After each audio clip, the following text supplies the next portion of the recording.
जो जितना अमीर होगा बाप, एक पहचान नोट कर लो, जिसका जो बाप जितना अमीर होगा, जिसके पास जितना पैसा होगा, आप उस अमीर बाप की बेटी को उतने ही शॉर्ट कपड़ों में देखोगे, उतने ही कम कपड़ों में देखोगे। बाजारों में फिरने वाली, अपनी टांगे दिखाने वाली, अपनी रान दिखाने वाली, स्कर्ट पहनने वाली और ब्लाउज पहनने वाली लड़कियां, जिसके जिस्मों पर जितना कम कपड़ा हो, आप समझ लेना कि ये उतने ही बड़े बाप की बेटी है, ये उतने ही अमीर बाप की बेटी है। कल तक ये अमीर लोग हम गरीबों की लड़कियों को नचाते थे, अल्लाह ने ऐसा अज़ाब नाज़िल किया है कि आए अमीरों, तुम अमीर होने के बाद भी तुम अपनी लड़कियों को फुल कपड़ा नहीं पहना पा रहे हो। हमने तुम्हारी लड़कियों को नंगा कर दिया है। जो चाहता है तुम्हारी लड़कियों को देख रहा है, जो चाहता है उनके गाल पर, उनके होठों पर, उनके पैरों पर, उनकी रान पर, उनकी कमर पर, उनके जिस्म पर नजर डाल लेता है। एक रिक्शा चलाने वाला, एक हकीर दर्जे का आदमी भी तुम्हारी अमीर की बेटी को आंखों से देख रहा है और दीदार कर रहा है, और अपनी आंखों को सेक रहा है उनके दीदार से। अल्लाह ने ये सजा दी है इन अमीरों को, उनकी बेटियों को नंगा कर दिया है। ये कड़वे अल्फाज है, चौधरियों तुम्हें सुनना पड़ेगा, सरमायादारों तुम्हें सुनना पड़ेगा। अगर तुम सरदार हो अपने समाज के तो तुम्हें सुनना पड़ेगा। ये कड़वी बात जरूर है, लेकिन हकीकत है और सच्ची है। तुम्हें क्या, तुम्हारे बाप को भी सुनना पड़ेगा। जब तक मैं इस कुर्सी पर बैठा हूं, ये पावर मुझे शरीयत ने दिया है, इस्लाम ने दिया है, मोहम्मद रसूलुल्लाह के पावर ने से हमें मिला है, कुरान और हदीस की ताकत ने हमें दिया है, और इस हक को हमसे कोई नहीं छीन सकता है। ये मस्जिद का चंदा हो रहा है, कुछ लोग चादर लेकर आपके बीच जा रहे हैं। आपसे गुजारिश है कि मेरी भी कुछ बात रख लीजिए।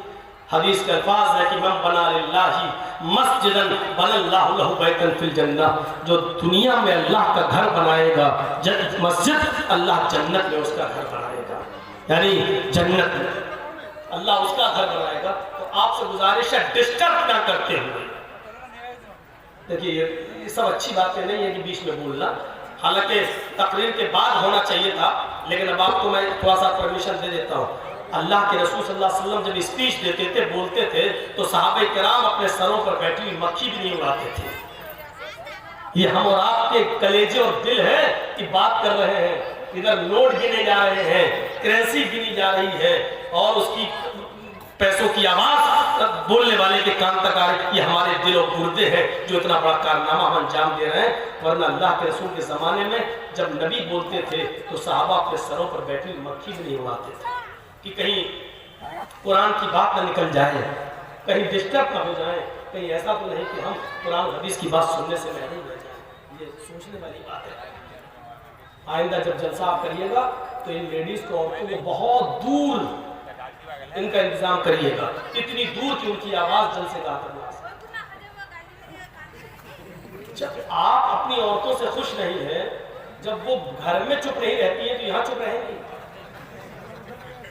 आप नहीं जानते हैं औरत कैसा ट्रांजिस्टर है, ये बंद हो ही नहीं सकता। एक आम के पेड़ के नीचे दो औरतें बातें कर रही थी, एक आम टूट के गिर गया। एक औरत बोली ये कैसे गिर गया, ऊपर से कैसे गिर गया। दूसरी औरत कुछ बताने ही वाली थी कि आम खुद बोला, तुम दोनों की बातें सुन सुन के पक गया, इसलिए गिर गया। ये हाल है औरतों का, और जलसे के बगल में आपने इनको लाके खड़ा कर दिया। आज तो मौका मिला है इनको अपनी साड़ी दिखाने का, चप्पल दिखाने का, पर्स दिखाने का। आज तो बता रही हूँ कि हम फला दुकान से लाए, तुम भी फला दुकान पे चली जाना। आज तो मौका मिला है उनको, और इतना अच्छा मौका बेचारी कहाँ मौलाना जर्जीज की तकरीर सुनने में लगाएंगी, इतना अच्छा मौका छोड़ देंगी। आज मछलियां नहीं बिकेंगी तो कब बिकेंगी, देख रहे हैं। वो समझ ही नहीं पा रही कि हम बोल क्या रहे। बस वो स्क्रीन पे देखने आई है कि हाँ कोई है मौलाना जो बोलता है, बस ये सुनने आई है। मेरी माँ बहनों को सुन लो थोड़ा सा, अब तो सीरियल देखती होगी इसलिए समझ रही होगी थोड़ी बहुत मेरी बात। औरतें आजकल सीरियल बहुत देखती है, और सीरियल देख देख के ही तो हुकूमत कर रही है। एक नाटक बनाती थी, आज मंत्री बनी बैठी है। सास भी कभी बहू थी, تو میرے بھائیوں، میں کہہ یہ رہا تھا کہ عقل مندی کا تقاضا یہ ہے کہ پہلے آدمی اپنے آپ کو بچائے. جب آپ بچو گے تبھی. مصلحت بڑی عجیب چیز ہوتی ہے. اللہ کے نبی صلی اللہ علیہ وسلم کے پاس ایک صحابی آئے اور کہا، نئے نئے مسلمان ہوئے تھے، کہنے لگے اللہ کے نبی میرے اندر 4 گناہ پائے جاتے ہیں لیکن چاروں ایک ساتھ نہیں چھوڑ سکتا. دیکھیے، جبکہ برائیاں چاروں ہیں. کہا اللہ کے رسول میرے اندر 4 برائیاں پائی جاتی ہیں لیکن چاروں نہیں چھوڑ سکتا. آپ کہیں تو ایک چھوڑ دوں گا. تو آپ نے کہا پہلے بتاؤ تو کہ کیا ہے وہ 4 برائیاں. کہا اللہ کے رسول میں شراب پیتا ہوں، شراب پینے کے بعد پھر میں زنا کرتا ہوں، زنا سے فارغ ہوتا ہوں تو پھر میں چوری کرتا ہوں. آپ نے کہا چوتھی برائی؟ کہا چوتھی بہت چھوٹی ہے. کہا کیا؟ کہ میں جھوٹ بہت بولتا ہوں. یہ 4 برائیاں میرے اندر پائی جاتی ہیں. اب آپ بتائیے آپ کے کہنے سے ایک چھوڑ سکتا ہوں. تو اللہ کے رسول کو چاہیے تھا کہنا چاہیے چاروں اسلام میں حرام ہے، چاروں چھوڑو. لیکن آپ نے کہا کہ چاروں کہہ دوں گا تو وہ ایک بھی نہیں چھوڑ پائے گا. ابھی وہ یہ تو کہہ رہا کہ ایک چھوڑ دوں گا. اگر میں کہہ دوں سختی کر دوں گا تو غصے میں بھاگ جائے گا، نہیں ہم چاروں نہیں چھوڑ پائیں گے. تو پھر فائدہ کیا ہے؟ آیا وہ شکار ہاتھ سے نکل جائے گا. دیکھیے مصلحت دیکھیے، حکمت دیکھیے. جبکہ حرام چاروں ہیں، شراب بھی حرام، زنا بھی حرام، چوری بھی حرام، جھوٹ بھی حرام. لیکن اللہ کے رسول نے چاروں سننے کے بعد کہا اچھا ایک چھوڑ سکتے ہو؟ کہاں؟ کہا کہ پھر جھوٹ چھوڑ. ہنستا بڑی تیزی کر. آپ نے کہا کیوں ہنس رہے؟ کہا میں تو آپ کو بڑا عقل مند سمجھتا تھا. آپ شراب چھوڑواتے تو میرے لیے مشکل ہوتا، زنا کہتے تو جس سے دوستی ہے میری لڑکی سے اس کو چھوڑنا مشکل ہوتا، چوری چھوڑواتے تو مشکل ہوتا کیونکہ اسی پر میرا گزر بسر چلتا ہے. چوری کرتا ہوں تو بچوں کو کھلاتا ہوں تو میرے لیے مشکل ہوتا. آپ نے تو معمولی چیز بتا دی، جھوٹ. نہیں آپ ٹھیک ہے، آپ بہت اچھا ہوا آپ نے یہ بتایا، یہ تو چھوڑ ہی دوں گا. میں تو بہت عقل مند سمجھتا تھا لیکن آپ نے تو معمولی چیز بتائی. ٹھیک ہے، ہاں ہاتھ بڑھائیے اپنا. آپ نے ہاتھ بڑھایا، اس نے ہاتھ ملایا اور کہا اللہ کے رسول وعدہ کرتا ہوں، اللہ کی قسم کھا کے کہتا ہوں کہ آج کے بعد جھوٹ نہیں کروں. اللہ کے نبی مسکرائے اور صحابہ سے کہا اگر یہ اپنی بات پر قائم رہا تو کل ہی آئے گا ہمارے پاس. اب رات ہوئی، شراب کی بوتل اٹھائی پینے کے لیے، جیسے منہ میں لگایا کہتا اگر کہیں اللہ کے نبی نے مذاق میں پوچھ لیا کہ بول شراب پی تھی یا نہیں، اور میں نے کہہ دیا ہاں، تو شراب کے تو 40 کوڑے ہیں. جب میں خود قبول کر لوں گا تو گواہ کی ضرورت ہی نہیں، تو 40 کوڑے مارے جائیں گے. 2 کوڑے تو کھا نہیں پاؤں گا میں، 40 کیسے؟ اور اگر میں نے کہہ دیا نہیں تو یہ جھوٹ ہو جائے گا. اور میں اللہ کی قسم کھا کے، پہلے زمانے کے لوگ اللہ کی قسم کھا لیتے تھے تو اس کو نبھاتے تھے. نہیں، اگر میں نے کہہ دیا نہیں تو یہ جھوٹ ہوگا اور میں اللہ کی قسم کھا کے آیا ہوں کہ میں جھوٹ نہیں بولوں گا. ارے چھوڑو یار، شراب چھوڑ دیتا ہوں، کیا ہوگا. عورت کے پاس گیا زنا کرنے کے لیے. حدیث کے الفاظ تو یہ ہیں کہ وہ دونوں تیار ہو گئے زنا کے لیے. تیار کا مطلب کپڑے اپنے اتر چکے. لیکن اسی وقت سوچنے لگا ہاں نہیں کہیں اللہ کے نبی نے اگر پوچھ لیا کہ بولو کل زنا کیا تھا یا نہیں، اور میں نے کہہ دیا ہاں شادی شدہ ہوں، پتھروں سے مار مار کے ختم کر دیا جائے. اور اگر میں نے کہہ دیا کہ نہیں تو یہ جھوٹ ہوگا، اور میں نے اللہ کی قسم کھا کر وعدہ کیا کہ میں جھوٹ نہیں بولوں گا، اور اس سے کہا میں یہ کام نہیں کروں گا. کہ کیا وہ کرنے میں جھوٹ نہیں بول سکتا. کہا کہ جھوٹ نہیں بول سکتے تو سچ بول کے مرنا ہے کیا؟ اب چوری کرنے گیا. حدیث کے الفاظ ہے کہ بہت کچھ چرا بھی لیا.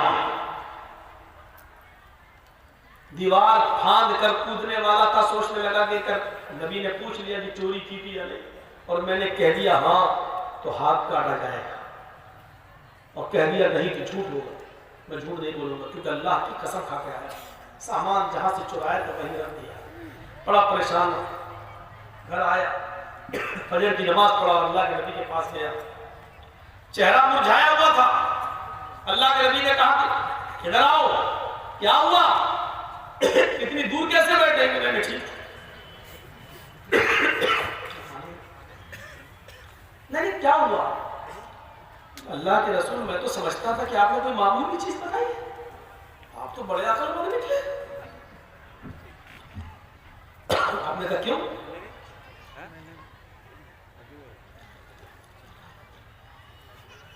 कहा क्यों?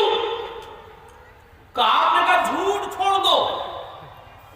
छोड़ा था झूठ और छूट गई चारों बुराइयां। अब अल्लाह के नबी के चेहरे पर उसको राहत आई और कहा, मैं जानता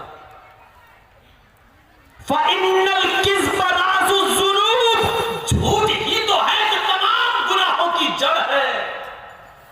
मैंने जड़ काट दी है ताकि गुनाह ना हो।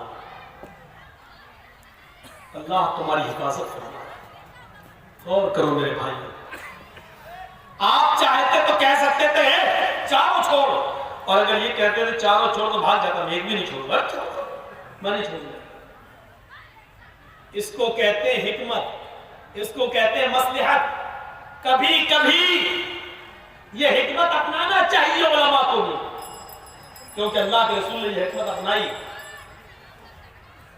हम क्यों कहते हैं बारात बंद करो, मत ले जाओ, बारात का कोई तसव्वुर नहीं, लेकिन हम थोड़ा सा रास्ता ये भी निकाल देते हैं कि कम कर दो, 400 नहीं 200, 200 नहीं 100, 100 नहीं 50, 10-12, हालांकि 10-12 का भी सबूत है नहीं, माफ कीजिएगा, लेकिन इसलिए कहते हैं कि धीरे धीरे जब कम करोगे तो एक दिन अकल में आएगी।